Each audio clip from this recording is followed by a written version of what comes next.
Ya con la siguiente parte de cardiología intervencionista, vamos a hablar un poco de coronarias y las cosas que ocurrieron en el 2015. Y bueno, quería agradecer al doctor López y a todos los organizadores y a su vez a felicitarlos pues, por este evento que me consta lo difícil que ha sido para poder llevarlo adelante. Y mi primera lámina, aunque les suene interesante y controvertido decir, es una imagen del Courage que fue en el año 2007 y que en ese momento, aunque estamos en el 2015, el Courage del 2007 presentaba algo interesante que era los resultados de comparar un intervencionismo coronario junto con tratamiento médico óptimo en comparación al tratamiento médico óptimo de aquellos pacientes que tenían angina estable en cardiopatia isquémica crónica. En aquella oportunidad yo recuerdo con el doctor Juan Amaro que teníamos varios careos en varias intervenciones, con el mismo doctor Isea, con respecto a este tipo de intervenciones y de tipo de tratamiento. El resultado de este primer estudio fue que tiempo después no hubo diferencias de mortalidad tanto para un grupo como para el otro, aun cuando se hacían intervencionismo. Es interesante porque este año se hace una presentación del mismo estudio Courage, pero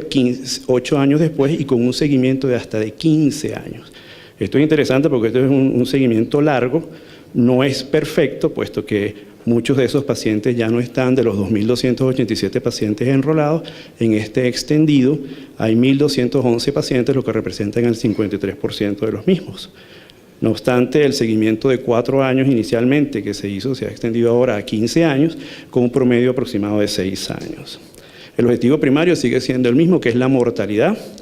entre ambos grupos. Ese es el objetivo primario de este estudio. Los resultados, 8 años después de la primera presentación, son iguales, son los mismos. 25% de mortalidad en el grupo de PCI o angioplastia con tratamiento médico contra el tratamiento médico. Realmente, para nosotros en intervencionismo en aquella época pues, cuestionábamos que el tratamiento médico durante tanto tiempo que el paciente lo pudiera seguir y sin embargo la prueba del tiempo favoreció que da de lo mismo en cuanto a mortalidad. No obstante, en algunos aspectos del mismo, pero uno puede, para el paciente que tenga una sintomatología muy severa y depende de cada médico, pues se hace angioplastia, pero solo para liberarlo de la angina, pues de la sintomatología, pero no con el objetivo de aumentar la mortalidad. Esto aquí vemos en estas otras curvas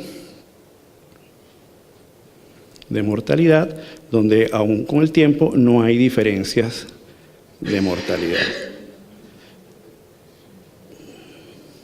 Eso es interesante porque bueno, uno esperaba que en algún momento eso pudiera cambiar y hasta ahora en cardiopatía isquémica crónica con angina estable, pues sigue siendo el tratamiento óptico pues una excelente alternativa. El siguiente estudio que quería presentar, o que quiero presentar, es ya lo que es el avance de la cardiología intervencionista, que es una de las especialidades donde uno siempre trata de innovar y todos los años hay cosas interesantes, nuevas. Es el ABSORB-3, que es el primer estudio aleatorizado multicéntrico con grandes grupos de pacientes, lo que había hasta ahora en el registro, y la intención es introducir un nuevo stent, una nueva generación de stent, que es un stent que es el primer stent bioabsorbible del grupo Abbott. Es un stent especial de una aleación que es poliácido, PLLA, que se absorbe y cuando se degrada se convierte en dióxido de carbono y agua. O sea, el stent perfecto. Sin embargo, la intención de esto es compararlo con el stent que hay actualmente, que sería el stent, el más moderno de los stents, o el mejor de los stents que tenemos actualmente, que es el de Everolimus, sobre una plataforma de cromo cobalto, que es el grupo del stent Science del mismo grupo Abbott. Los resultados, el estudio como tal, de 2.008 pacientes con angina estable e inestable, 1.322 pacientes para el grupo Absorb y 686 para Science. Aquí se hizo 2:1 la relación. Un seguimiento de 1 año y los objetivos tal cual, muerte cardíaca, revascularización del vaso o trombosis del stent. Lo interesante de este estudio es que a pesar del avance que tiene este medicamento, este stent, no hay diferencias en cuanto a la mortalidad cardíaca, tanto para el Absorb y el Science son comparables, pero sin demostrarse superioridad con respecto a este nuevo stent. Lo mismo es para el vaso revascularizado, no hay diferencias en este grupo. En cuanto a la revascularización del vaso, uno esperaba que con el Absorb hubiera menos revascularización, sin embargo da resultados similares y cualquiera pudiera decir que hay una ligera tendencia a hacer mayor revascularización en el grupo que recibió Absorb. Quizás con el tiempo eso se pueda dilucidar. En el mismo orden de ideas, con respecto a la trombosis del stent, siempre se ha dicho que la fisiopatología de la trombosis del stent tiene que ver con las láminas del stent que quedan sobre o expuestos contra la pared del vaso y con la sangre, y sin embargo en este estudio no hubo diferencias significativas entre uno y otro, y una tasa de trombosis de 1.5 para un stent como este, cuando las nuevas generaciones de stent dan una seguridad interesante, por ejemplo para el Science de 0.7 y para el Sotarolimumab, que es el Resolute, hasta de 0.4, siendo el Resolute el más seguro de los stent medicados que actualmente conocemos. Siguiendo con la guerra económica en cuanto a la cardiología intervencionista con la cirugía cardiovascular, aquí sí hay una guerra económica.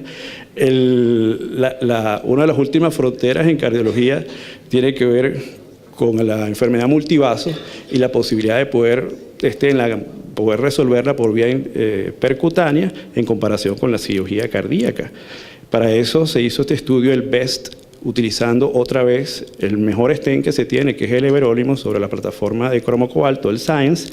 y es un estudio bien interesante porque fue realizado por un grupo sumamente cardiofílico o intervencionista, que es el grupo del Dr. Sean Park, en todo lo que es Asia, ¿no? Y de 880 pacientes con enfermedad multivaso, 438 pacientes que fueron llevados a angioplastia versus 442 que fueron llevados a cirugía. Un seguimiento interesante de 2 años y hasta 5 años, con un punto final primario común: muerte, muerte por enfermedad cardíaca, muerte por infarto, revascularización, trombosis y hasta ACV. Los resultados en un principio fueron alentadores, puesto que en los primeros 2 años no hubo diferencias significativas entre uno y otro grupo en cuanto a seguimiento, pero luego que se lleva a los 5 años las curvas se separan y ya la cirugía cardiovascular sigue siendo, desde el punto de vista de seguimiento, más segura con respecto a la angioplastia.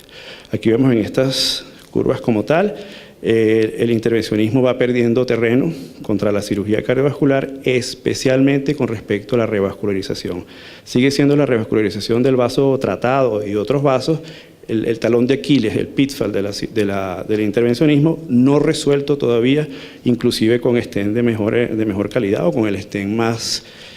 moderno y digamos el mejor y uno de los más seguros en la actualidad. Aquí, por ejemplo, en esta lámina, lo que quiero mostrar es la revascularización luego de 5 años. Luego de 5 años, la revascularización fue muy superior del vaso tratado o de cualquier otro vaso en el grupo que recibió angioplastia con respecto a la cirugía cardiovascular, siendo esto estadísticamente significativo. Y una de las cosas que siempre se ha dicho, inclusive cuando se empezó con el VARI, es que bueno, que eran fueron los primeros estudios con stent de primera generación, luego vinieron los medicados de primera generación, ahora tenemos los stent de segunda generación y todavía tenemos el inconveniente de la revascularización, que es el talón de Aquiles. No obstante, no sé qué otro stent inventaremos ahora, porque ya el último que era la esperanza, el bioabsorbible,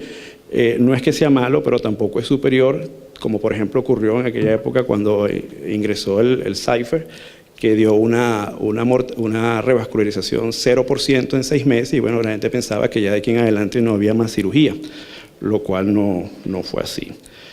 Dentro de las cosas, ya el año pasado, en finales de año, se presentó por vía en línea las guías de actuación en cuanto a los síndromes coronarios agudos sin elevación del ST, y de lo que pude extraer que fuese interesante, Creo que lo más interesante actualmente es el advenimiento pues, de la troponina ultrasensible, la cual se está utilizando, que debe utilizarse para el diagnóstico de los pacientes que llegan a la emergencia, bueno, aparte de la clínica, el electrocardiograma, pero la troponina ultrasensible está cogiendo mucho valor y está dentro de las primeras digamos, intervenciones, pues diagnóstico que debemos utilizar. Tiene la capacidad de hacer, si tiene 5 veces el valor de referencia, puede tener una probabilidad de más del 90%. Permite, si es de 3%, si es 3 veces el valor de referencia en lo que llega el paciente, la probabilidad de tener un infarto es aproximadamente 60%. La detección de la necrosis puede ser determinada ya a partir de la primera hora después de iniciados los síntomas, lo cual disminuye el tiempo de espera con respecto a la troponina tradicional, que era hasta aproximadamente 6 horas para que se hiciera positiva. Todo esto da en el caso contrario, podría dar un valor predictivo negativo mayor, sobre todo si se asocia a la escala Grace, siempre y cuando ésta sea de menos de 140. Con lo cual se ha cambiado de alguna manera cómo se puede observar un paciente que llega a la emergencia con un síndrome coronario agudo o con la sospecha de un síndrome coronario agudo. Nosotros podemos en menos de 3 horas saber si este paciente, una vez que llega a la emergencia con 2 tomas distintas de troponina, saber si este paciente se puede egresar o si este paciente se va a quedar y debe ir a un estudio invasivo. Asimismo, casi como si estuviéramos en la presencia de un síndrome coronario agudo con elevación del ST, si el paciente tiene una troponina muy alta y la probabilidad de que, o inestabilidad hemodinámica, este paciente inclusive debería ser trasladado como si fuera un infarto con elevación del ST y llevado a hemodinamia en esas primeras 2 horas para favorecerlo lo más que se pueda. En otro tipo de estrategia, basados en el TIMAX, sería una invasiva temprana en menos de 24 horas, si no hay una emergencia, si el paciente no está inestable, e inclusive se puede esperar hasta 72 horas, basado otra vez en el TIMAX, de acuerdo a los resultados de la troponina. Entonces la troponina en este caso, la ultrasensible, que ahora, por ejemplo, nosotros aquí en el Centro Docente de la Trinidad la estamos experimentando, pues nos puede dar gran aporte para tomar decisiones importantes con los pacientes que tengan síndromes coronarios agudos. Entonces, en resumido, este no fue un año bueno para la cardiología intervencionista con respecto a los estudios coronarios, puesto que en todas las peleas salimos golpeados, salimos empatados, exacto. Entonces, bueno, muchas gracias por su atención y que disfruten de la tarde.